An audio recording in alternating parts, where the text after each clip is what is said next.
All right, we've got this living room shot, and this should be a lot of fun. And by fun, I mean an absolute nightmare. So let's get to it. Let's get to it, and let's get this up and out.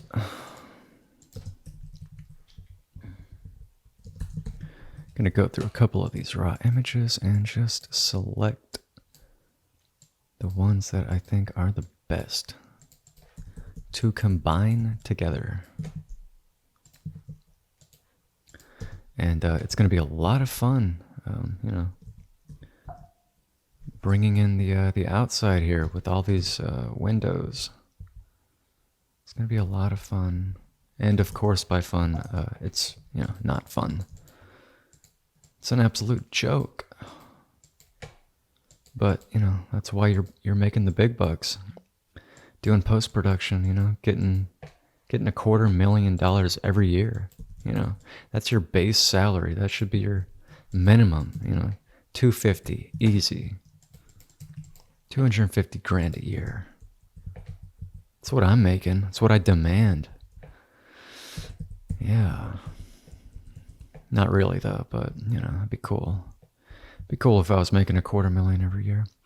And again, I'm looking at the looking at this area, looking at these windows right here specifically, and there's one right here that's got a flash that's bouncing off. I don't know. I'm trying to decide which to use. They're all horrible. It's a completely overcast day. There's like no sky outside. It's like, what's the lesser evil here? What's the least worst option to go with? And I'm thinking it's this one. What do you think? What's your mind telling you right now? What does your mind say? Is this the best image to go with? Well, it doesn't matter because I'm the one editing it. Ah, boy. Okay, yeah. And it's taken a minute just to get the PSD set up here. It's a war zone. It's a war zone right now.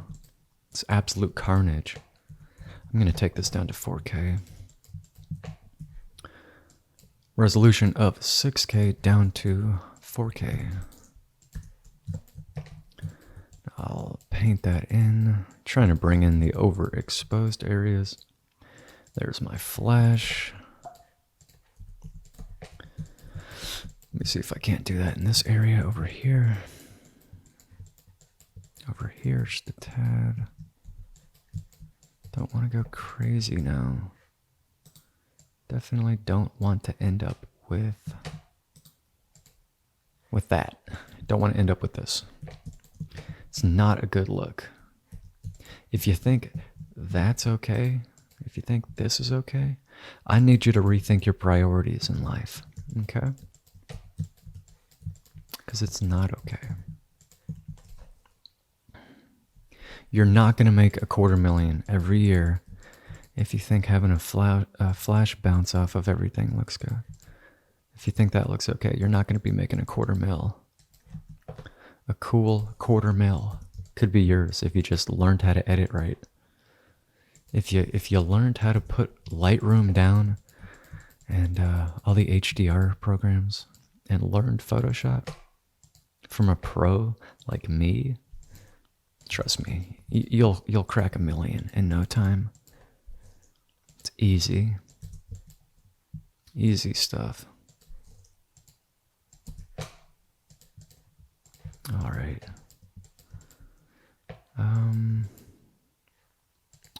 What is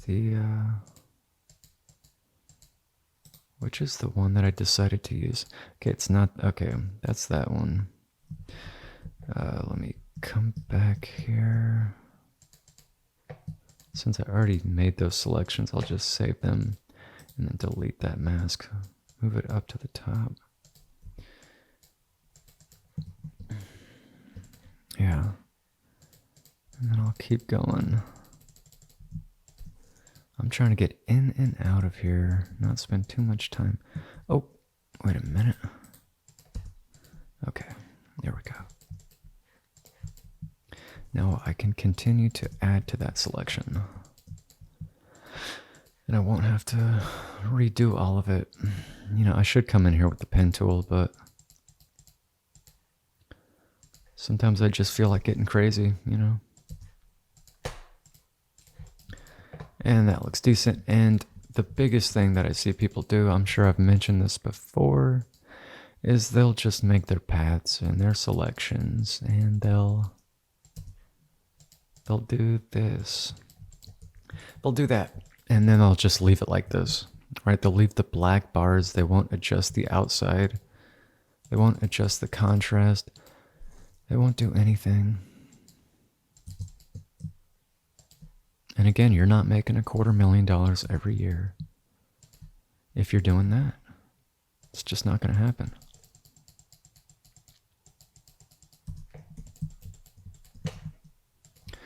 Yeah. And you can see how Lightroom won't save you. You can see why Lightroom will not save you. Not in this particular instance. Might get you far, but it's not going to get you far enough.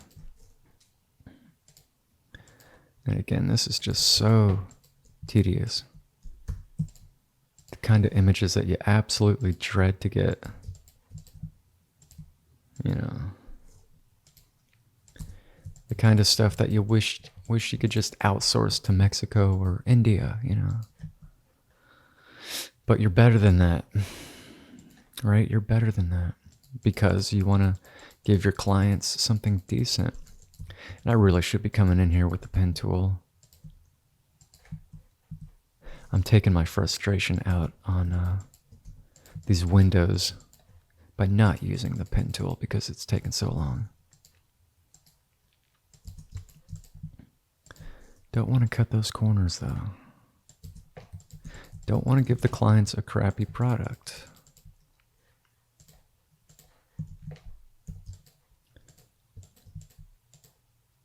Sometimes you just got to take your time and get in there.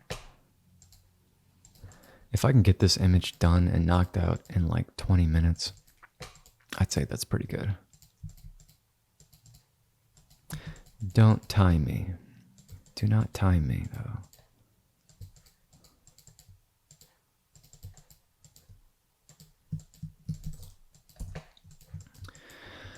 Oh boy, yeah, so this is what most people would do. They would do that and they would just leave it there.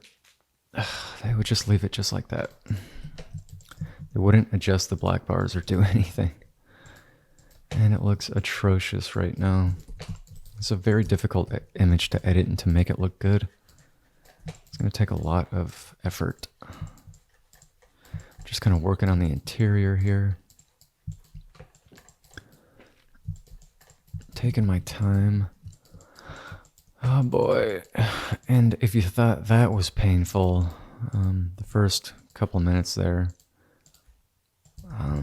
I would like to welcome you to the real nightmare of post-production. Welcome to it. Because now I get to go through all of these. So why don't you just go ahead and fast forward the video? Or not. You know, you can hang out. I'm going to be here for the next hour and a half. You know, go grab some popcorn, grab a beer. You know, grab a soda, whatever you're into. Whatever you're into, you know.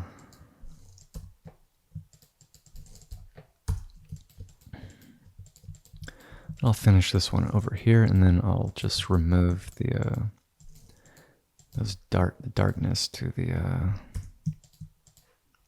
these bars that separate the window panes. I don't even know what these are called. I just call them bars. It's really technical, I know.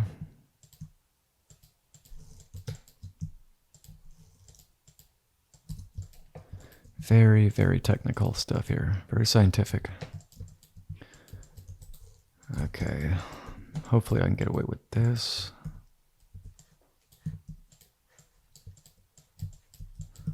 Okay, that's better. Again, it's gonna have that gosh, that like glow to it. That glow and just an unfavorable look.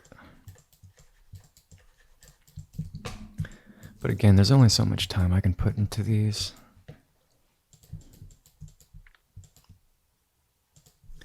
Looks like I went out of bounds there, went way over. Hopefully I can get all this masking done and path creation in like 10 minutes. I always try to give myself a timeline. Don't be too relaxed, you know. Come in here like the Terminator, you know. You're just going to come in here and smash it. Smash it and tear it up.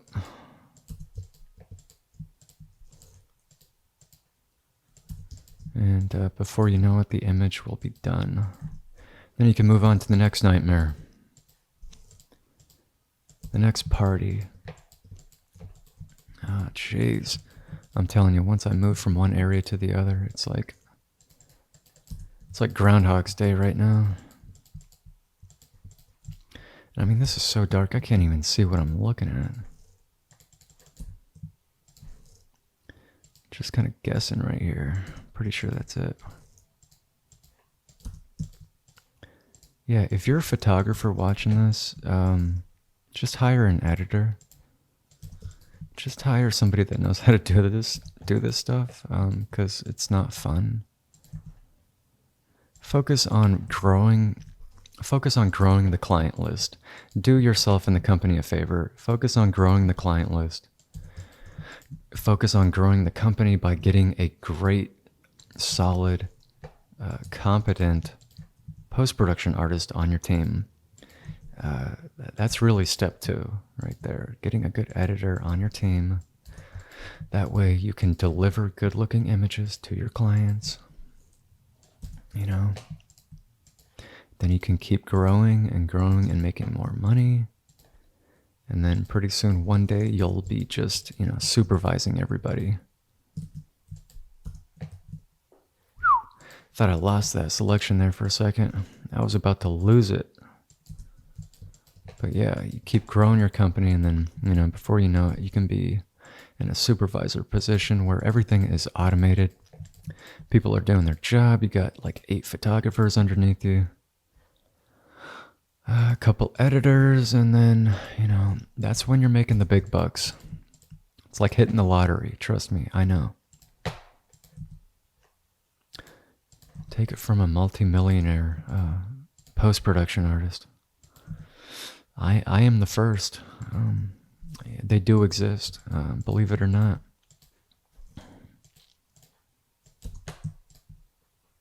You don't have to believe me, but, you know, I don't care. Okay. Looks like there's not too many more of these. I'm probably going to have to go back into Adobe Bridge and grab another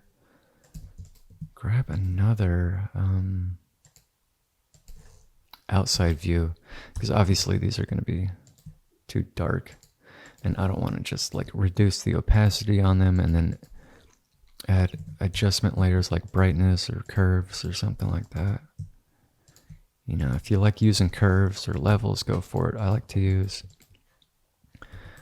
brightness and contrast, adjustment layers. And there we go. That's so much better.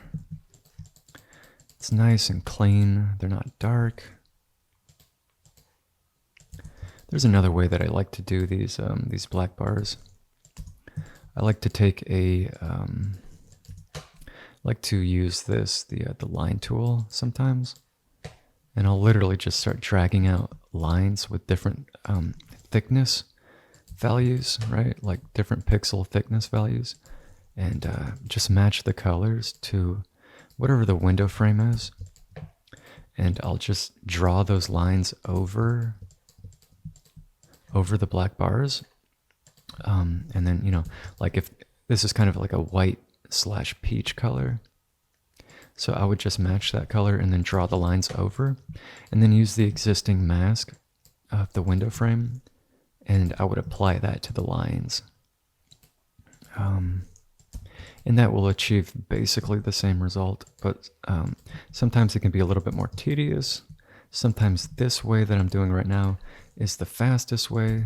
It's just kind of however I'm feeling that day, you know.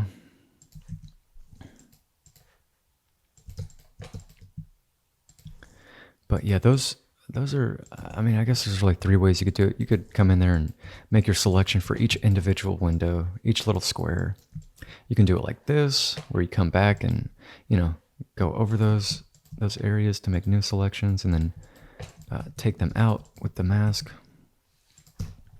You can draw lines, excuse me, you can draw lines over them, and then apply an existing mask over that.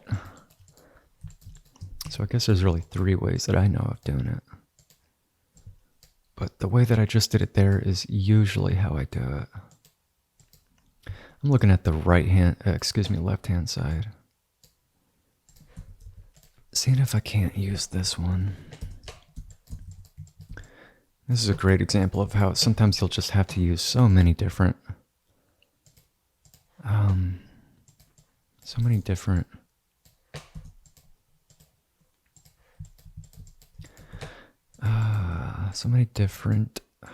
raw images to bring in for the outside. I think that's decent.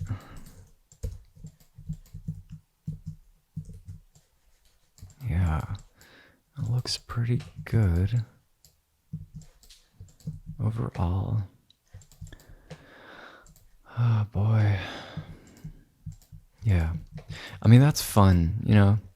That's fun having to come in there and do that. You know, create that many masks. There's a reason that you know, post-production is known for fun, you know. It's known for being a fun job. It's never boring or repetitive. It's always throwing you, you know, curveballs and things like that. It's never boring. Ever. Ever, ever, ever. Don't let anybody tell you different. Okay, this job, as an editor, you know, I can't think of anything else that I'd rather be doing right here and now than editing this particular image. I think for the this might actually come back and try and grab another one. Let me see what this looks like for this area. And again, it's just totally cloudy. I mean, it looks like it's raining outside right now. That's so weird. Oh gosh, it's just garbage. You know, sometimes you've got hot garbage to work with. Good luck. Good luck making garbage look good. That's what I'm trying to do right now. It's what I'm working with, hot garbage. I mean, it's bizarre that this window over here looks so crappy compared to this one. It looks decent and sunny over here. Sometimes that's how it looks with the sky, though, right? Like on the east side, it could be sunny, and then over on the west, it could be completely cloudy. Clouds are rolling in, you know, and you're like 10 minutes away from rain, but on the other side, it looks sunny out still. It's just kind of how it goes. So it can be real hard to achieve a consistent result if you've got one side of the house that looks nice and then the other that's, you know, raining out or something, you know. Clients aren't going to like that. You know, they're going to see they'll see the nice sunny stuff and they'll be like, oh, well, why doesn't it look like that everywhere?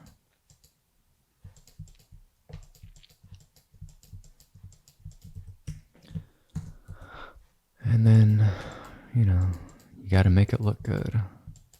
This is decent overall. I could make this area down here. And these masks aren't perfect. You know, that's why I went in there with the polygonal selection tool, because these are primitive shapes and it got the job done so much faster than using the pen tool. Sometimes for a quick and dirty result, I'll use the polygonal lasso tool. If you need more precision, use the pen tool, but you're gonna end up spending more time on it. I guarantee you, with the pen tool, it's gonna yield a better result, but um, with more quality comes more time, you know. And this property is not done by any means. I'm gonna leave that cable there for that lamp. I think everything else looks pretty decent so far. I'm sure that I'll have to come back at the end of doing this property and take a final look at this, because this was such a nightmare image. But overall, I think for right now it looks pretty decent.